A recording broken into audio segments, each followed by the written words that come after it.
Amigas y amigos, nuevamente estamos en este espacio que lo hemos denominado Un Café con el Rector, donde dialogamos con visitas muy especiales que recibimos en nuestra casa de estudios, la Universidad Andina Simón Bolívar, sede Ecuador, que como sabemos, pues en este año 2022 está celebrando sus 30 años de funcionamiento en el país. En esta ocasión le doy la bienvenida a la doctora Delva Batista Mendieta.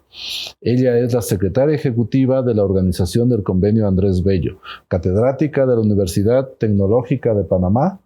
Es una conocedora a fondo del ámbito educativo y es la impulsora fundamental de una serie de proyectos y ejecutorias que nacen en el Convenio Andrés Bello como una organización intergubernamental que agrupa a varios países de América Latina. Sobre todos estos temas relacionados al Convenio Andrés Bello, a la Organización Internacional del Convenio, vamos a referirnos en esta entrevista. Así que, doctora, sea usted bienvenida. Usted ya ha tenido oportunidad de visitar antes nuestra casa de estudios y en este momento es muy especial recibirla de nuevo porque justamente en esta fecha pues vamos a dar inicio muy formalmente con los estudiantes, la comunidad universitaria, al año académico 2022-2023. Así que la tenemos en un momento que es muy especial para nosotros y además en un momento en el cual, conjuntamente con el Convenio Andrés Bello, estamos pensando en proyectos de mucho provecho para la educación en Iberoamérica en general, ¿no? Así que bienvenida. Muy buenos días. Muchas gracias, señor rector. Primeramente, muchas gracias por invitar a nuestra organización a su universidad, a esta gran universidad que es la Universidad Andina Simón Bolívar, en la que, pues, en el marco de los programas y proyectos que esperamos realizar en conjunto, ya esta es nuestra tercera visita aquí a la universidad, aquí en Quito, y nos sentimos muy complacidos, no solamente por ver una universidad del nivel de calidad, de la acogida humana que nos han dado, sino también de esa excelencia que esta universidad en todo su quehacer a nivel de posgrados está contribuyendo para la región. Muchas gracias también por invitarnos a este café con el rector, en el que esperamos pues, poder compartir ideas, reflexiones y los temas que estamos avanzando en nuestra organización. Gracias. Precisamente le iba a decir que es un buen café que siempre brindamos a nuestros invitados, así que no lo dejemos enfriar. ¿Cómo no? Por favor. Muy bueno, y como a mí me gusta. Perfecto. Entremos inmediatamente en materia. Cuando se escucha hablar de los organismos internacionales, de las organizaciones internacionales, muchas veces el común de la gente, los ciudadanos, no tienen muy claro de qué se trata, porque obviamente como esos organismos y esas instituciones internacionales funcionan por fuera de los estados, pero además con un soporte fundamental de parte de los estados, se siente aquello muy lejano. Lo que hacen no se conoce mucho. Siempre pensamos que hace falta llegar de diferentes maneras, tal vez más estratégicas, para que la gente común y corriente sepa de qué estamos hablando cuando hablamos de cualquier organismo internacional. Cuéntenos un poquito más precisamente para que nuestra comunidad universitaria y las personas que son fieles a este espacio, a este programa y a lo que hace la universidad, conozcan más sobre la organización del Convenio Andrés Bello. ¿En qué se enfoca? ¿Por qué se creó? ¿Cuál es, digamos, en una apretada síntesis, el recorrido del Convenio Andrés Bello? Sí, rector, tiene usted toda la razón. A veces se ven así como inalcanzables, lejanos, o un organismo internacional. ¿Para qué será? ¿Yo podré beneficiarme? O siempre la gente piensa con los organismos internacionales o los ven muy lejanos o de alguna manera piensan qué beneficio están dando estos organismos a la región. La organización del Convenio Andrés Bello, fíjese que nació en el marco de la comunidad andina. ¿Hace qué Nosotros tiempo? hace 52 años. Porque la CAN nace con el Acuerdo de Cartagena que instituye el Pacto Andino en el año 1969, ¿no? Bueno, posterior a eso, en 1970, los 6 países de la región andina, Venezuela, Colombia, Ecuador, Perú, Chile y Bolivia, entonces se reúnen sus ministros de educación y convienen realizar una organización internacional que le llamaron Convenio Andrés Bello, que que tuvo su sede en Bogotá hasta el año 2017. Luego esta sede se ha trasladado a Panamá, con el objetivo de que fuera un organismo de integración. Aunque el organismo hace cooperación, la integración es precisamente en ese sueño de Bolívar, en ese sueño de tantos próceres libertadores de nuestra región que pensaron en tener a nuestros pueblos unidos, integrados, en materia de educación, de cultura, de ciencia y de tecnología. De esa manera nace el Convenio Andrés Bello con estos 6 países, y quizás lo más conocido del convenio, que aunque prevalece en sus inicios, fue la primera herramienta de integración, que era la tabla de equivalencia. Los ministros hicieron mucho énfasis en el tema, que hoy ha visto cómo se da la migración.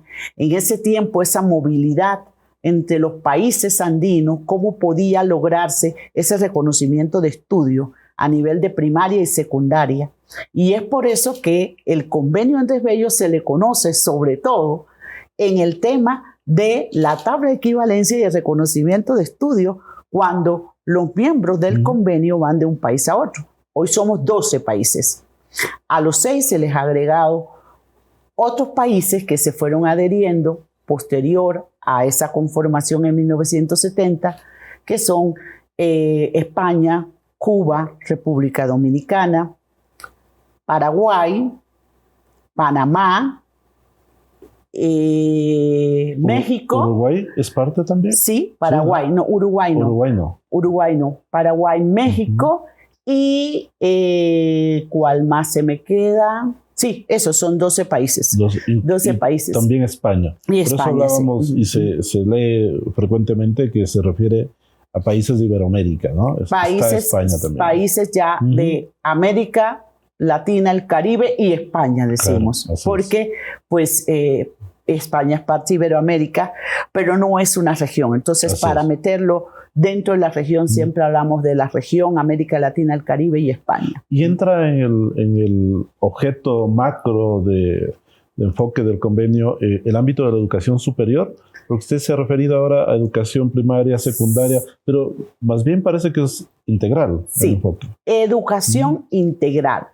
Los efectos de reconocimiento de la tabla de equivalencia para estudios es a nivel de primaria y secundaria. Pero eso no significa que no esté contemplada la línea de educación superior. Muy por el contrario, desde el tratado viene consignada la línea de educación superior en su artículo 5, para los efectos de contribuir al mejoramiento de la educación superior, en la que el Convenio Andrés Bello, a través de sus 52 años, ha hecho muchos aportes a través de las cátedras de integración, de los doctorados de integración, en acuerdo con universidades de la región, en proyectos similares en el que estamos abordando con la Universidad Andina Simón Bolívar, que esperamos poder concretar muchos de ellos en los temas de educación y de cultura. Y búsqueda de la calidad.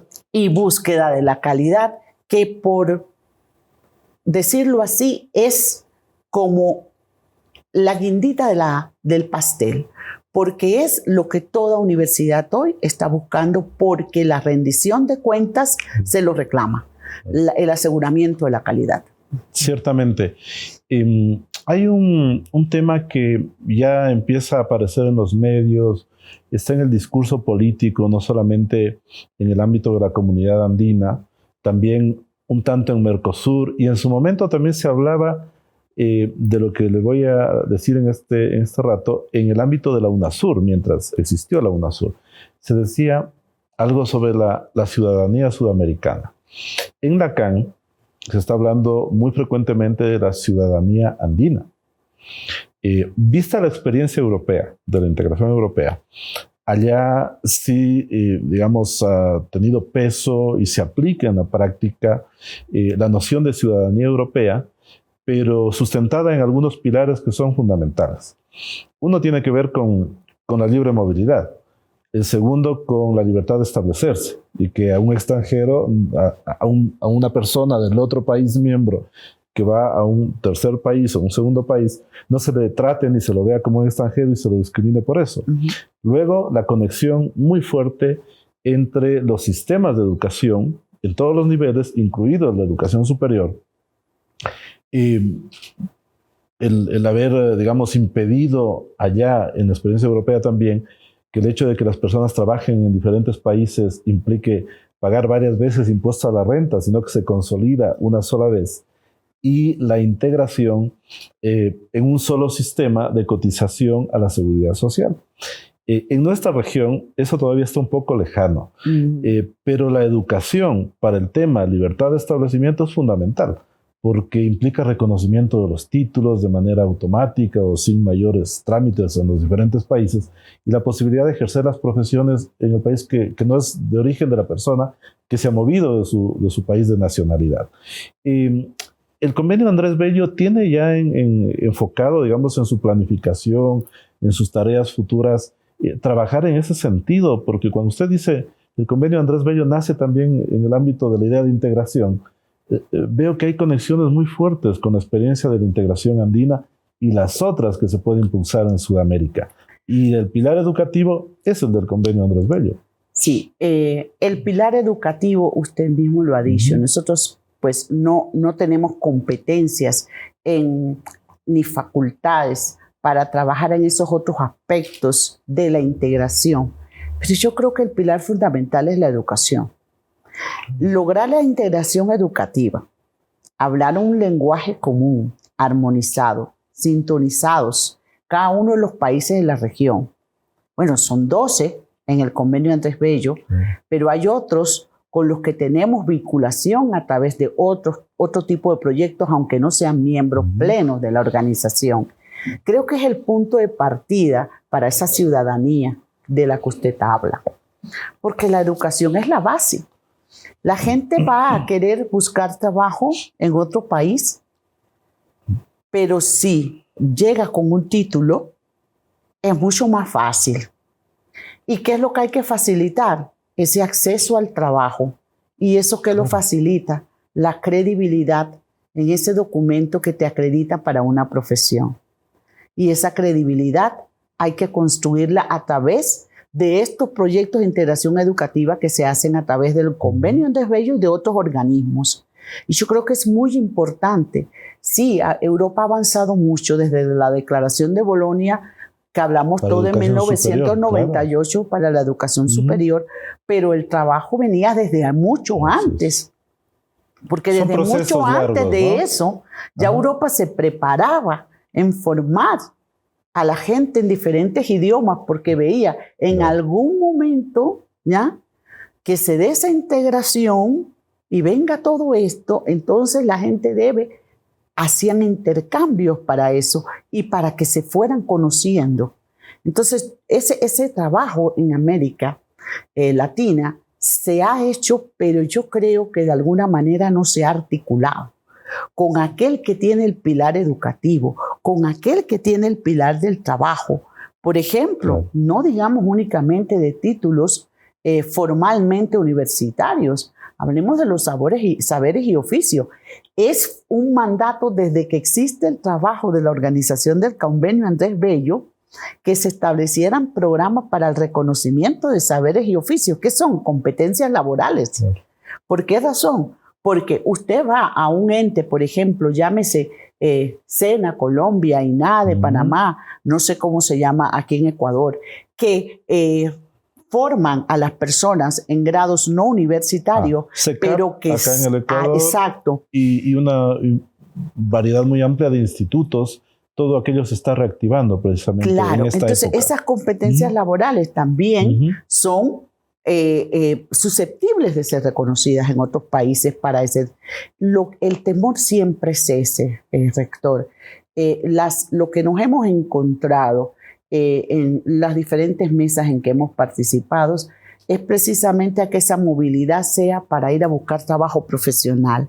Pero eso es inminente y en algún momento se va a tener que armonizar en los diferentes países.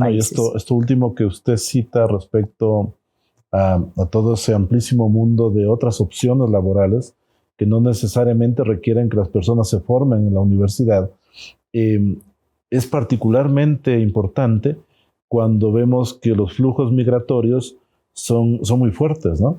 La migración forzada, la migración buscada también por la gente, porque hay diferentes tipos de migración. Nos pone en esa necesidad. Le hago una pregunta que ya va más hacia el nivel de lo político y del ejercicio del poder en los diferentes gobiernos y la relación con los organismos, las organizaciones internacionales. Se suele decir que en América Latina, sobre todo, por cambios que hay en los gobiernos que se van sucediendo a lo largo del tiempo, muchos proyectos que deberían ser prioritarios o estar en el primer nivel de atención de los gobiernos, bueno, se dejan de lado o van a un ritmo como muy lento, no tienen la apreciación total de parte de los gobiernos y por lo tanto los procesos se tornan larguísimos. Usted citaba, en la Unión Europea también se habla de procesos muy largos en educación, en lograr armonizar una serie de ámbitos también. Claro, pasan décadas. No es que allá todo esté perfecto y sea la panacea y nosotros hacemos las cosas mal, pero esto requiere tiempo. ¿Cómo ha percibido usted esto de los cambios de los gobiernos en miembros de los países miembros del convenio? Y cómo esto ha ralentizado o más bien permite avanzar a buen ritmo en los objetivos del convenio. Porque muchas veces esto ya entra en la política exterior, además. Sí. Muchas veces se contamina ideológicamente por preferencias de los gobiernos y no como proyectos de estados, ¿no? Sino de gobiernos. Eso a veces complica las cosas en las organizaciones internacionales. Sí las complica. Bueno, en el caso de nosotros, quizás, yo siempre digo que estos 6 ministros que iniciaron en el marco de la comunidad andina, esta organización, fueron muy visionarios en muchísimas cosas. Permítame aquí integrar algo más para su respuesta y comentario. ¿Los 6 ministros de los 6 países originarios tienen algún lugar especial en la organización o no? ¿Todos son países miembros? ¿No hay distinción de miembros fundadores? No hay distinción de miembros fundadores porque en el año 90 se sustituye ese convenio por un tratado. Entonces el organismo hoy está conformado como un tratado. Importantísimo paso. Por los, sí, claro. Exactamente. En el año 90 jurídico. Se convierte en un tratado de obligado cumplimiento, vinculante y que no admite reservas. Entonces, quizás eso es una de las ventajas. Cuando la REMECAP se reúne cada 2 años de manera ordinaria o extraordinaria por una situación de emergencia, en esa reunión ordinaria se establecen los lineamientos, los proyectos, los programas que todos los países tienen que acoger. Independientemente del cambio de gobierno. Eso es una gran ventaja. ¿Y qué tanto eso Entonces, se cumple? sí hay cierta perturbación al principio de un cambio de gobierno, porque tienes que volver a explicarle a los nuevos, ¿no? Y no solamente a nivel de ministro y viceministro, sino en los mandos medios, cómo funciona la organización, etc. Pero siempre quedan algunos funcionarios en los ministerios que conocen al CAP. Y como es un organismo de 52 años, tenemos la ventaja de que hay gente dentro de los ministerios que quiere mucho a la organización. Y que ya conoce la trayectoria. Y luego, aunque no son los que están convenidos a hacerlo, ellos tratan apenas que haya un cambio de ayudar. Sí se nos dificulta, a veces pasa un mes hasta que tengamos una comunicación, pero la otra ventaja es que, por eso decía que eran muy visionarios, por la estructura, nunca se ha cambiado en 52 años. Además, ¿quién puede estar en desacuerdo en avanzar para integrarnos en materia educativa? Así es. Nadie. Fíjese lo que ha pasado permanente con la pandemia. ¿Qué hubiera pasado si la tabla de equivalencias no existiera? Esto ha sido una herramienta que para todo este flujo migratorio, hoy la tabla de referencia de equivalencias es un referente, no solamente para los 12 países, que allí el reconocimiento es recíproco, sino para aquellos que no son miembros de la organización, la usan como referentes. ¿Y es el instrumento principal, diría usted? Hasta para Ucrania tenemos, hicimos una para Ucrania de referente, para Rusia, para muchísimos otros países. Los del Cono Sur tienen una tabla de equivalencia que es un referente de la nuestra. Entonces, esa visión de los ministros creó una instancia que se llama Secretaría Nacional del Convenio Andrés Bello, que funciona en cada ministerio. Entonces, cada ministerio tiene una SECAP. Yo soy la SECAP, donde está la sede de la organización, pequeñita a nivel nacional. Entonces, ese es el enlace. Entonces, cada vez que hay cambios de gobierno, todo se hace a través de la SENCAP como enlace para que no se detenga el trabajo. Que hay alguna perturbación, sobre todo, más bien con aquellos países donde tenemos sedes, ¿ya? Ecuador, aquí está el IPANC, Bolivia, institutos está el ICAP, ¿no? Sí, institutos internacionales especializados, y el ITACAP en Perú, que pertenecen al CAP, pero son institutos internacionales especializados que tienen autonomía, personería jurídica propia, por acuerdo de sede, con todos los privilegios e inmunidades de un organismo internacional. Pero cada país da un aporte económico. Entonces, allí sí a veces tenemos algunos inconvenientes cuando vienen los cambios de gobierno, porque cada vez que se trata de dinero, pues ahí sí ya no puedes manejarlo sino a través de la cabeza, que son los cancilleres, los ministros de Finanzas o los ministros de Educación. Amigas y amigos, estamos dialogando con la doctora Delva Batista Mendieta, y la secretaria ejecutiva de la Organización del Convenio Andrés Bello, tocando lo que justifica la creación y el funcionamiento ya por más de medio siglo de este importante espacio y organismo internacional enfocado en la educación. Y usted ya se adelantó un poquito al decirme cómo más o menos se da el funcionamiento y la relación con los estados. Es a través de los ministerios de educación. Esa SECAP pequeña que hay, que es el organismo de enlace o la oficina de enlace, ¿depende del convenio Andrés Bello o es mixto? ¿Depende más bien de los estados? Directamente del Ministerio de Educación, y así mismo lo dice en el estatuto, el Ministerio de Educación es el que la tiene que dotar de los recursos necesarios para que actúe como enlace con la Secretaría Ejecutiva de la organización. Y en cada país hay un secretario. Generalmente en los países, en los ministerios de educación, la SECAP la preside el propio ministro de Educación, pero puede delegar a alguien. Generalmente la delegan a un viceministro o en el director que lleva todo lo que son las relaciones internacionales del Ministerio de Educación.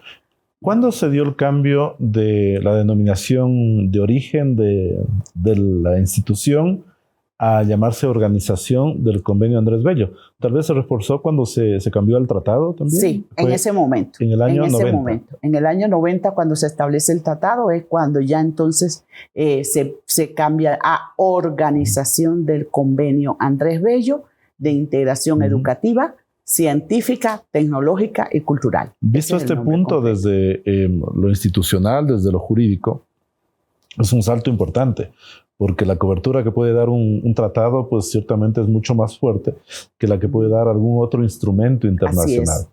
El tratado es la norma principal dentro del derecho internacional. En la comunidad andina, para ir matizando, tenemos un ejemplo más bien en otra vía. La norma que da nacimiento al Pacto Andino en su momento y que luego sirve también de base para que ya no se llame Pacto Andino, sino Comunidad Andina mediante el Protocolo de Trujillo del año 96, no es un tratado, es un acuerdo. De hecho se llama así, Acuerdo de Integración Subregional Andino, llamado más conocido como Acuerdo de Cartagena. Pero uno de los órganos del sistema dentro del acuerdo tiene un tratado como instrumento de nacimiento, como es el Tribunal de Justicia de la Comunidad Andina. Ajá. Nace gracias a un tratado. Ahí tenemos una tarea pendiente en el ámbito de la integración andina. Veo que en el convenio Andrés Bello pues han dado un paso fundamental.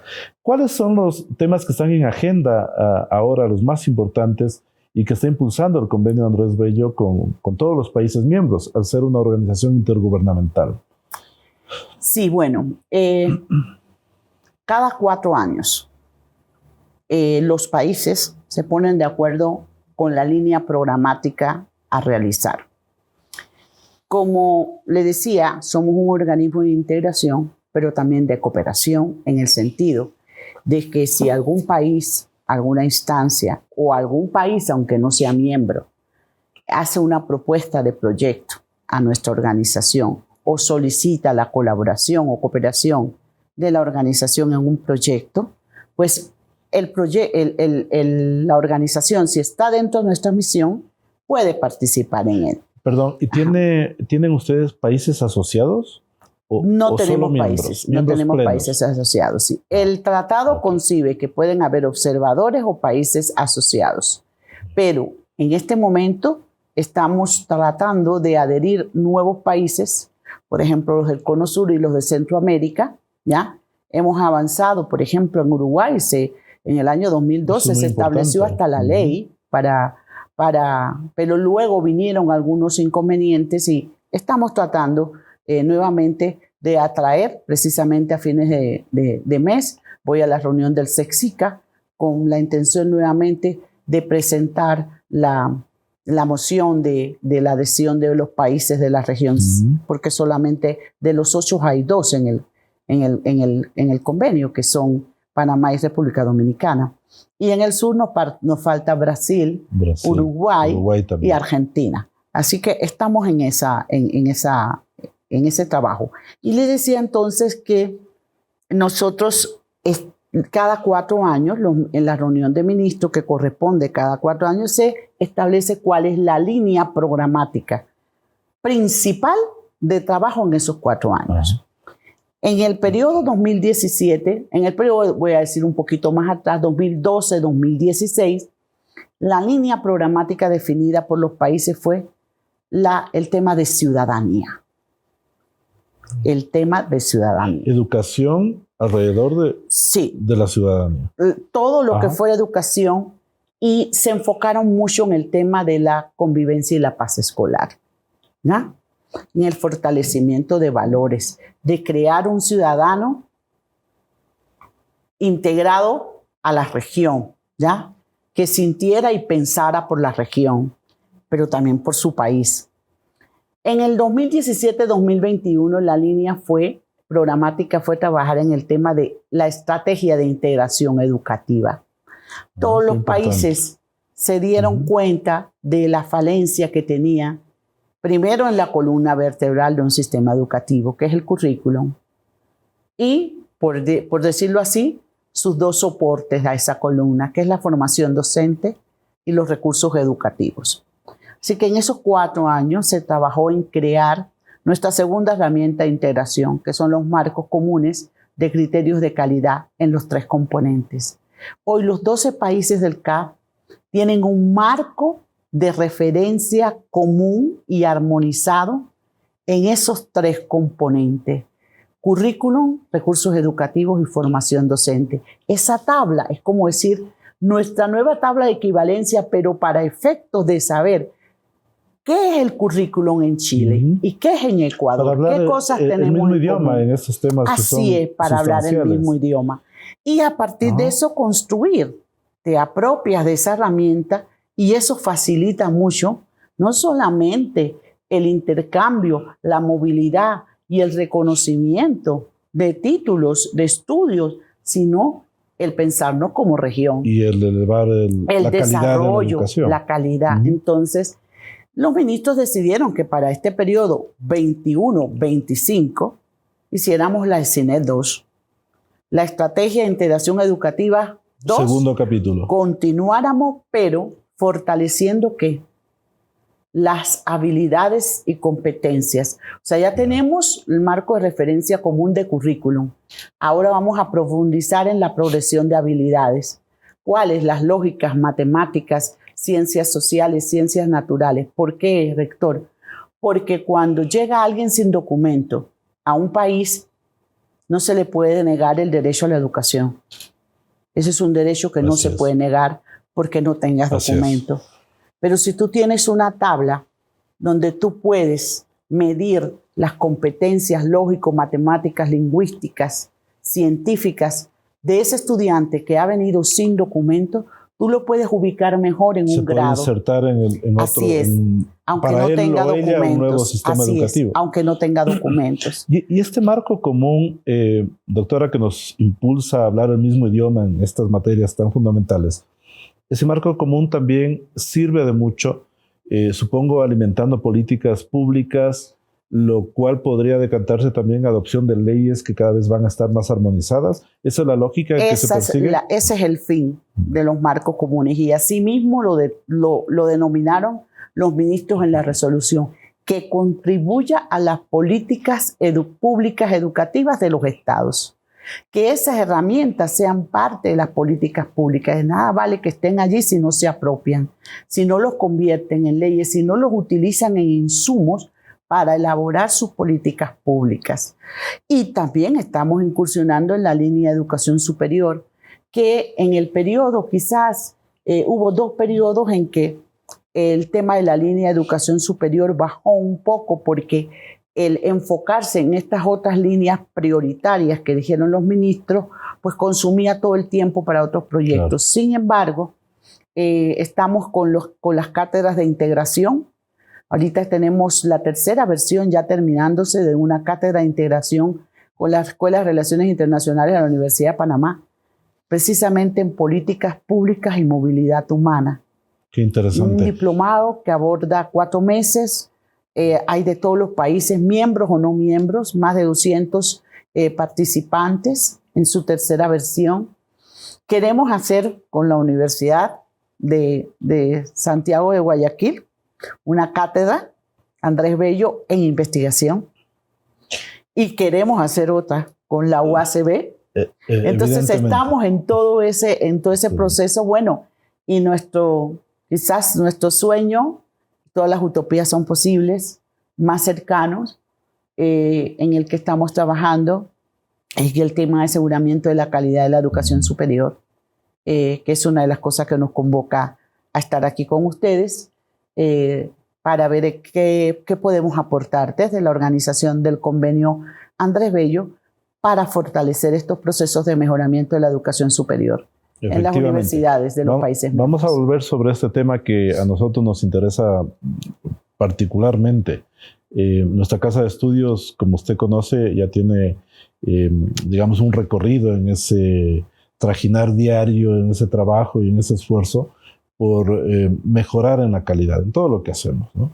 Y hemos visto cómo el Convenio Andrés Bello, como una institución, una organización especializada, bueno, tiene muchas fortalezas que pueden confluir con esos intereses, que no solamente son los de nuestra universidad, de nuestra sede, sino que son intereses que están patentes, están presentes en el pensamiento de quienes dan cada día el impulso necesario para que avance también la integración andina. Por eso es muy interesante ver cómo desde diferentes espacios, con diferentes mecanismos y organizaciones, se trabaja para confluir al gran sueño latinoamericano o bolivariano, si es en otra dimensión, de la integración profunda, ¿no? Volviendo a la agenda de los 4 años anterior y a la actual, a la que está en vigencia, en medio de la adopción de la una respecto a la anterior, está la pandemia.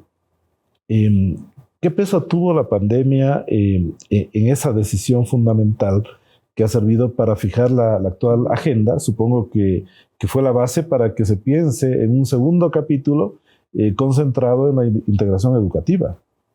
¿Qué lecciones nos deja además en ese contexto la pandemia para la educación? Que tuvo un tremendo impacto. Nosotros al principio, yo creo que como todos, algo nuevo, algo diferente, algo que nadie se esperaba.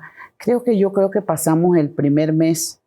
De hecho, cuando se declaró el primer caso de COVID, nosotros estábamos en el Ministerio de Educación aquí de Ecuador haciendo el taller de apropiación de la ICINET. Marzo de 2020. El marzo del 2020. Así es. Y de ahí vamos a Perú. Los únicos 3 talleres que logramos hacer presencial para la apropiación fueron precisamente en Panamá, en Ecuador y en Perú. Al llegar a Panamá ya se había declarado la pandemia.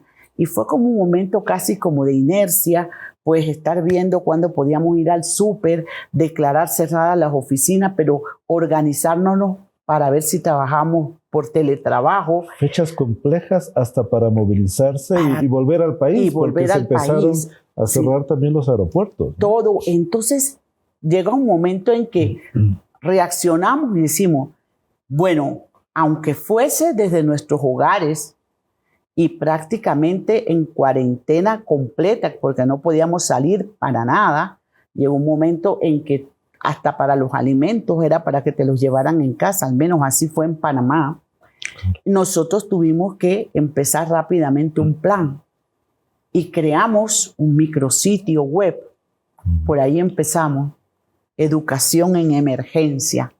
Y allí fueron fluyendo, de acuerdo a lo que se iba dando en las noticias, cerraron las escuelas, sí, las escuelas estaban cerradas, pero ¿cómo van a estudiar ahora los niños? ¿Cómo? Esto no es posible. Y fuimos entonces creando a través de esa página web información de cada uno de los países miembros, qué estaban haciendo, qué reglamentaciones estaban poniendo en la pandemia, cómo estaban afrontando las cosas. Y se fue enriqueciendo este micrositio a tal punto que llegamos a buscar información de todas las regiones del mundo. Entonces ya sentimos como que estamos trabajando y estamos aportando como organismo algo. Y luego entonces eso nos da el impulso para continuar la fase A. Los trabajos de la ICINE continuarán virtuales y haremos también virtualmente pues, los seminarios y los talleres que nos faltan para cerrar la fase. Pero la lección de todo, yo pienso la lección más importante para todo esto está en la parte humana, el rector, en la parte humana. Yo creo que esta pandemia, y yo no sé si no lo vean así, pero yo lo que veo es que nos comprobó que somos seres humanos y que todavía hay mucha esperanza en nuestra región, en nuestro mundo, ¿ya? Porque se vio la caridad, se vio la bondad, se vio la humildad, se vieron muchas otras cosas, pero yo me quedo con las buenas. Se vio la cooperación, la colaboración entre un país y otro. Por ejemplo, Colombia. Ustedes tenían en el Ministerio de Educación aquí un sitio de recursos educativos que nos dijeron, aquí está el sitio, páseselo a todos los países de la organización, aquí hay información, aquí hay recursos que podemos compartir. Se vio esa generosidad. Para mí, nosotros somos capaces que ante cualquier situación que se dé, como seres humanos, poder entendernos y poder ayudarnos unos a otros. Yo creo que esa esperanza es muy importante que todos lo tengamos claro en nuestra región, porque se cuentan nada más a veces las cosas malas, las cosas que fueron dificultad en la pandemia, pero también hay que reconocer aquellas que nos permitieron, aún con debilidades, continuar educando a nuestros niños, a nuestros jóvenes, a nuestros adultos, aún con las deficiencias por no manejar todo este tema virtual y de las tecnologías, pero se hizo. Sí. Y es una gran lección para todos y además nos dijo en qué fallamos y qué debemos mejorar. Sí, efectivamente no quedó más que reinventarnos, que pensar cómo poder seguir cumpliendo la misión en cada caso, el organismo, la organización del convenio, el caso de la universidad. Eso ha implicado muchos aprendizajes, desde el punto de vista positivo. Tal vez somos más resilientes, que se suele decir también. Así es. En la otra orilla, viendo lo que nos deja todavía de negativo la pandemia, aparte del sufrimiento y la angustia que vivió mucha gente en todo el mundo, se dice que la pandemia a la final sí pasó una factura enorme para los sistemas educativos en el mundo en general, que ha habido retrocesos en unos sitios más que en otros, etc. Sí, porque nadie esperaba que pase algo como lo que pasó. Y yo veo en ese contexto, cuando analizamos acá las cosas, vemos lo siguiente, que al parecer lo que nos permitió seguir adelante fue la actuación en grosso modo, de instituciones públicas. ¿A qué me refiero? No nos permitió frenar a la pandemia, controlar el número de víctimas, de muertos, el accionar de un laboratorio, por más adelantado que sea, el accionar de un país del primer mundo, ni siquiera las organizaciones de integración. O sea, la Unión Europea no pudo frenar y fueron los países miembros, los estados nacionales. No fueron colectivos humanos, ciudadanos, etcétera. Nadie. Fue el Estado Nacional el que tuvo que ponerse al frente. Así es. Nos guste o no nos guste, estados más desarrollados, menos desarrollados, vieron la manera de. Y cuando hablamos de educación, hablamos de una de las ramas fundamentales del poder público, uno de los pilares fundamentales. El reto sigue estando en manos de los estados. Y por otro lado, vista la afectación y la factura esta negativa que nos ha pasado la pandemia, sigue estando en manos de los estados y sus brazos ejecutores, diríamos, las organizaciones internacionales, esto de cambiar la realidad y mejorar las cosas, recuperar el tiempo perdido, caminar hacia el fortalecimiento, por ejemplo, de la educación, todo el campo de la salud que se ha revelado que no estaba preparado para una emergencia tan tremenda como la que pasamos. Entonces, en esa perspectiva, ¿usted avisora algo ya en la mente de los gobernantes o en los planes nacionales que digan, bueno, adicional a lo que estamos haciendo desde los ministerios y desde una organización especializada como el CAF, algo más para al menos recuperar lo que hemos perdido y de ahí nuevamente retomar el ritmo hasta que venga otra emergencia mundial, porque también eso es incierto? Sí, rector, yo creo que la pandemia sí es ciertamente nos pasó una factura en todas las áreas, no solamente en educación. Pero hablando de educación, todas las áreas. Fue una factura, pero no propiamente porque nos reinventáramos en la manera en ese momento de cómo atender la realidad educativa que vivíamos por la pandemia. Es que abrió las brechas que ya venían de antes. No es que en la pandemia sufrieron todas esas deficiencias que nosotros vemos en los resultados de TERCE, YERCE, y etcétera, etcétera. O sea, ya teníamos deudas previas. Teníamos deudas previas. Más. Esto abrió más esa brecha. La brecha digital ya existía. La infraestructura de Internet que no llega a muchos de nuestros países como debería, ¿no? Entonces, yo hace unos días escuché en una entrevista de Oppenheimer que estaba Ian Goldham, que es el director ejecutivo de la parte occidental del Fondo Monetario Internacional. El señor Ian fue gerente del Banco Central de Brasil por muchos años y ahora está allá. Y él estaba presentando el informe que había hecho el Banco Mundial en relación a cómo va a ser el crecimiento económico de nuestros países para el año 2023. Dice que el crecimiento iba a ser de 1.7 promedio. Que algunos países que estaban en punto en 1 o en 2 iban a bajar a 0.8. Mencionaba Chile, mencionaba Argentina, mencionaba otros países que iban a tener un bajón y que el promedio de crecimiento iba a ser 1.7 en toda la región occidental. Entonces él decía, Oppenheimer le dice que a qué se debe que hay tantos otros países, ¿no?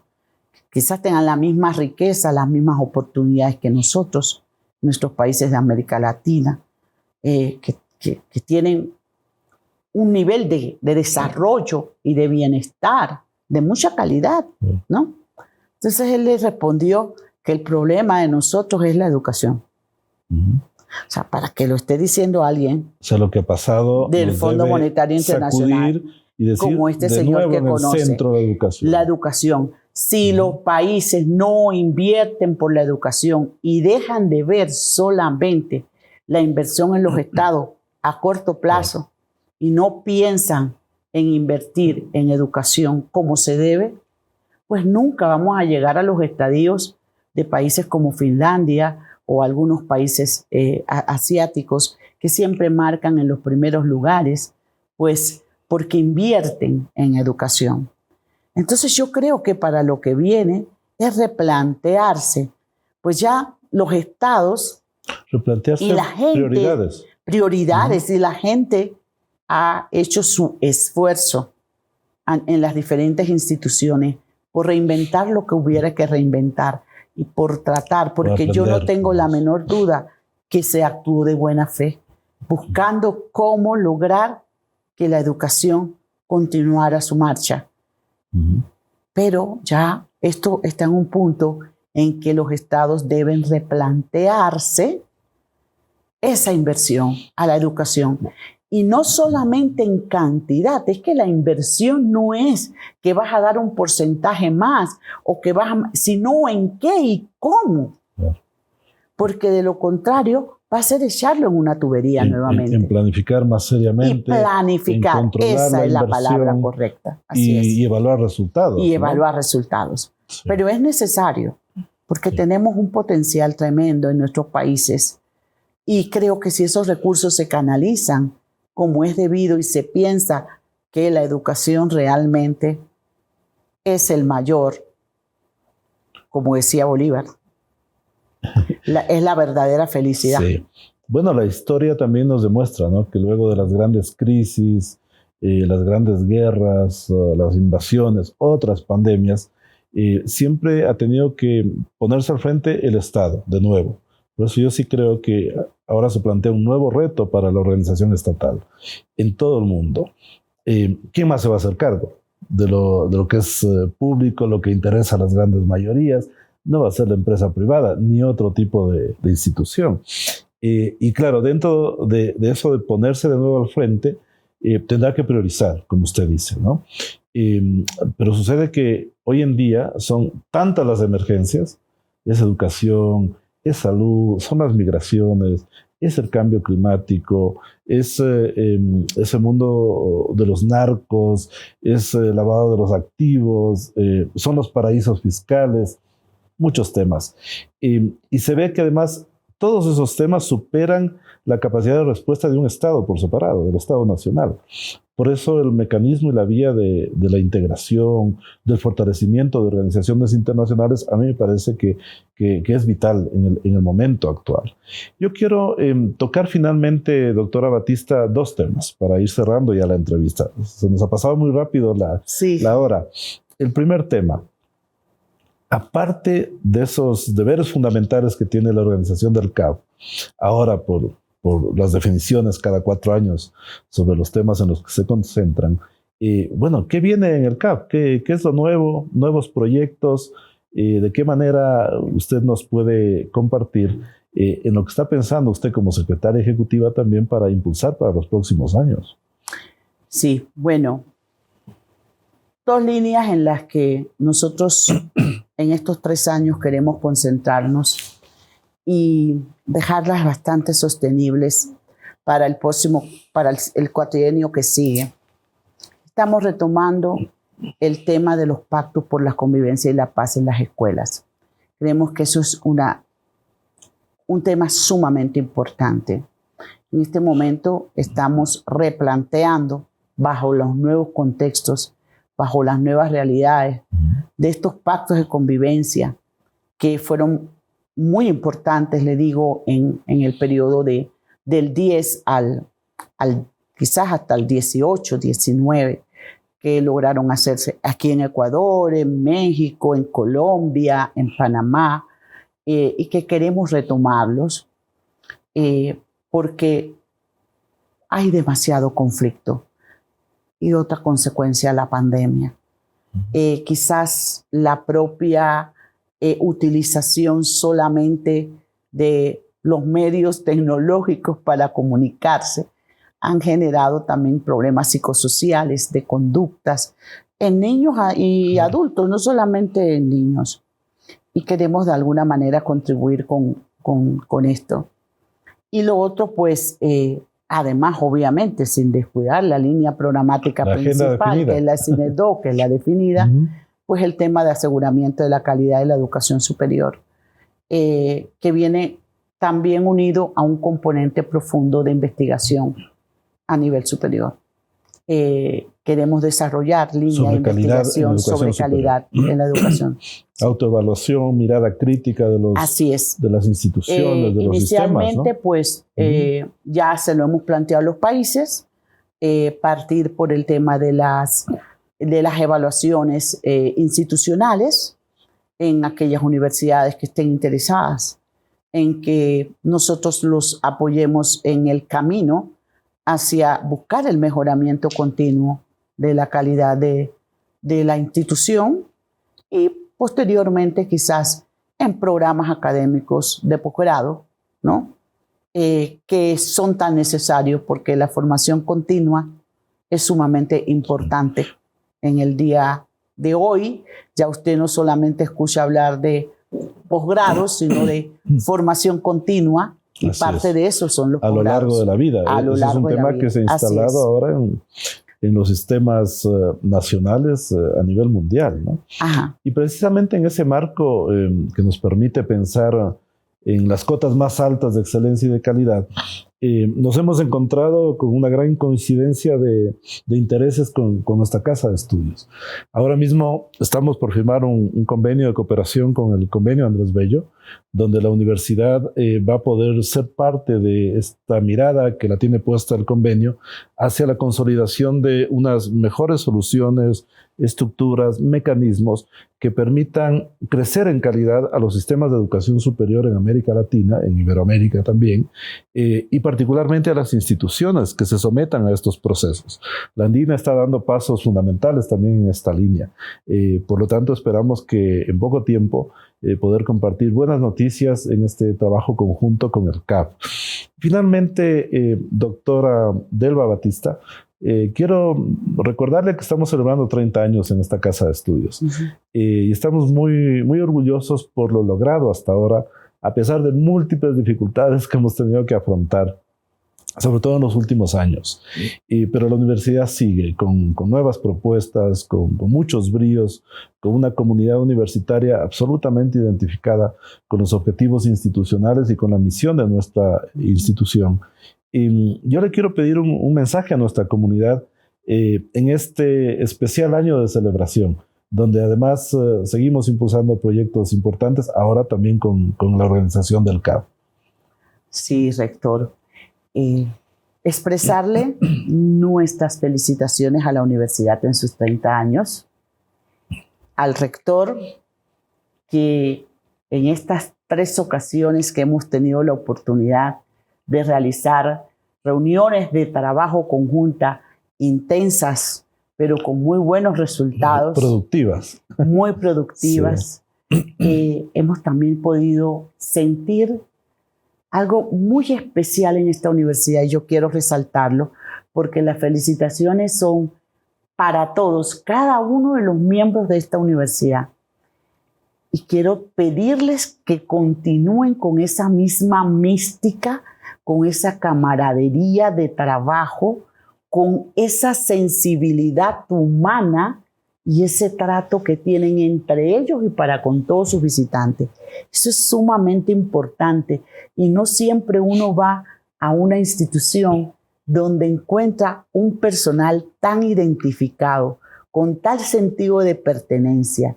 Y eso solo se logra cuando las cosas se están haciendo bien desde el principio y cuando la gente está convencida de que la misión y los objetivos no son algo aislado a ellos, sino que ellos son parte de ellos para poder contribuir a esos resultados tan positivos que ha tenido la Universidad Andina Simón Bolívar a lo largo de toda su trayectoria.